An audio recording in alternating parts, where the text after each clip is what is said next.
कैसे हो आप लोग। तो एक और वीडियो हाजिर है आपके कहने पर कि भैया हमें स्टॉक मार्केट में स्टॉक में अगर हम पैसा अपना इन्वेस्ट कर रहे हैं तो हम लोग कब तक के लिए स्टॉक मार्केट में कदम रखें, क्योंकि बहुत सारे लोग ऐसे होते हैं जो स्टॉक मार्केट में पैसा डालते हैं, 1 साल 2 साल कुछ रिटर्न्स लेते हैं और एग्जिट कर लेते हैं, या 6 महीना कुछ अच्छे रिटर्न्स लेते हैं, एग्जिट कर लेते हैं, लेकिन उनको पता ही नहीं चलता कि हमें कब तक पेशेंस बना के स्टॉक मार्केट में रुकना चाहिए। तो सबसे पहले दोस्तों मैं आपको इस वीडियो में यही बताऊंगा। वीडियो में होने से पहले आप सब्सक्राइब कर दो, लाइक कर दो। आइए आप वीडियो पे बात करते हैं।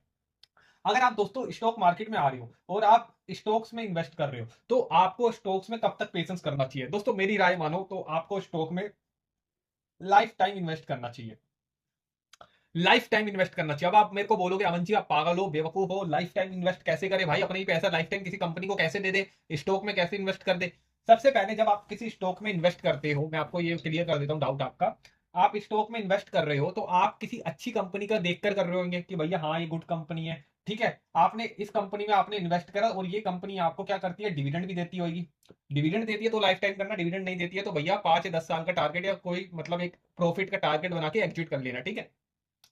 डिविडेंड अगर आपको दे रही है तो आपको क्या बुराई है। अगर आपने 100 रुपए लगाए और 100 रुपए से आपको 2 रुपए आपको कमाई हो रही है, हर 3 महीने में आपके अकाउंट में 2 रुपए क्रेडिट हो जा रही है। आपने 100 रुपए लगाए, आपने 1000 रुपए लगाए और आपको अच्छे डिविडेंड मिल रही है, तो क्या दिक्कत है। आप इसमें स्टॉक्स में अपनी जो होल्डिंग्स है उसे बढ़ाते जाओ और आपको डिविडेंड्स तो मिल ही रही है। डिविडेंड्स से आप अर्न कर सकते हो, ये आपकी एक एक्टिव इनकम बन जाती है।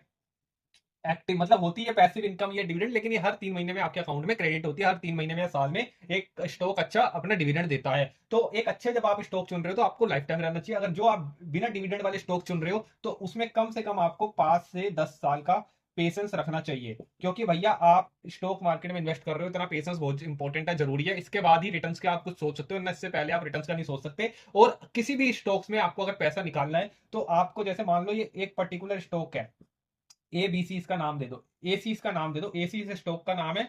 अब ये एक स्टॉक है, इसकी आपको न्यूज पे हर मतलब क्वार्टरली नजर रखनी है, न्यूज कैसी आ रही है, क्या आ रही है। अगर कोई बाई चांस इस कंपनी की बैड न्यूज आई है, ये कंपनी बंद होने के कगार पर आ गई, तो इसमें से अपना पैसा आपको तुरंत विड्रॉल कर लेना है।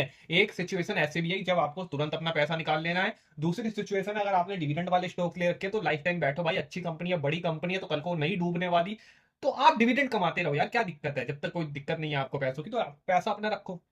दूसरा, इस पे आपको न्यूज पे ध्यान देना है। अगर आप अपना पैसा किसी म्यूचुअल फंड में डालते हो, म्यूचुअल फंड में आपको कब तक वेट करना है, पेशेंस करना है। म्यूचुअल फंड में अगर आप अपना पैसा डाल रहे हो तो म्यूचुअल फंड में कम से कम आपको भैया ये डिपेंड करता है म्यूचुअल फंड आप कितना अच्छा चुन रहे हो। लॉन्ग लॉन्ग मतलब आप स्मॉल कैप, फ्लेक्सी कैप या लार्ज कैप वाला चुन रहे हो। अगर आप स्मॉल कैप वाला चुन रहे हो तो बहुत ज्यादा फ्लक्चुएट होगा आपका पैसा, 5 से 10 साल आप पेशेंस कर सकते हो। लेकिन अगर आप लार्ज कैप वाला चुन रहे हो तो डरने की बात नहीं है, 20 साल का आप टारगेट बना के आप अपना पैसा इन्वेस्ट कर सकते हो, ठीक है। लेकिन अगर आप स्मॉल कैप वाला चुन रहे हो तो 5 10 साल में ही अपना पैसा निकाल सकते हो, क्योंकि स्मॉल कैप की जो कंपनीज होती है वो काफी ज्यादा फ्लक्चुएट करती है, जिसकी वजह से म्यूचुअल फंड भी जो वो होता है वो ऊपर नीचे भी बहुत होता है। अगर भाई 10 साल में आपने जितना रिटर्न्स बनाया और स्मॉल कैप ने फ्लक्चुएट कर दिया ना, मतलब नीचे आ गया ना, तो आपका 10 साल का प्रॉफिट खा जाएगा वो अकेला भी म्यूचुअल फंड, ठीक है। तो म्यूचुअल फंड में स्मॉल कैप में भी थोड़ा ध्यान से, अगर आप म्यूचुअल फंड में लॉन्ग टर्म में अगर रहना चाहते हो तो लार्ज कैप या मिड कैप वाले में रहिएगा, ठीक है। तो वो बड़ी बड़ी कंपनियां होती है, इतनी जल्दी डूबने के उसके चांसेस नहीं होते, लेकिन एक एवरेज रिटर्न मिलते हैं, लेकिन तो भी सही है। ईटीएफ में भी आप पैसा इन्वेस्ट कर सकते हो, और ईटीएफ भी हमें तब बेचने चाहिए आपको 5 से 10 साल का पेशेंस बना के, ठीक है। क्योंकि ना म्यूचुअल फंड आपको डिविडेंड देते हैं ना आपको ईटीएफ डिविडेंड देता है, लेकिन ईटीएफ में रिटर्न्स ज्यादा होते हैं कंपेयर टू म्यूचुअल फंड से, क्योंकि ईटीएफ में जो आपके डिविडेंड्स भी होते हैं वो भी काउंट हो जाते हैं। तो ईटीएफ आपको हमेशा ज्यादा रिटर्न देगा म्यूचुअल फंड से। तो आपको इन दोनों में ही 5 से 10 साल का अपना टारगेट बना के आपको अच्छा प्रॉफिट जनरेट करके सेल कर देना। और बाई चांस अगर कोई बेकार, जैसे गोल्ड का आपने ईटीएफ दे रखा है, गोल्ड इस समय बेकार चल रहा है, तो आपको देखो खुद को ही आपको यहाँ पे फिर अपना कॉमन सेंस लगाना है कि भैया गोल्ड आज खराब चल रहा है तो कल बढ़ेगा, क्योंकि गोल्ड एक कम्युनिटी मार्केट है जो हमेशा बढ़ती रहती है। तो आपको उस समय ज्यादा परचेज कर लो और जिस समय हाई पे आ जाए गोल्ड अपना उस समय आप सेल कर दो, ऐसे करके भी आप प्रॉफिट कमा सकते हो। तो हर हर 2 3 साल के बाद मतलब गोल्ड कभी अपने अच्छे प्राइस पे होता है और हर 2 3 साल के बाद कभी अपने बुरे प्राइस पर होता है। तो ये आपको खुद पता लगा लेना है, ठीक है। हाँ मतलब एक अच्छा प्राइस है और 2 3 साल से उसका कोई प्राइस नहीं बढ़ा है गोल्ड का, तो फिर वो बुरा प्राइस है, ठीक है। तो आपको उस समय भर के रख लेना चाहिए।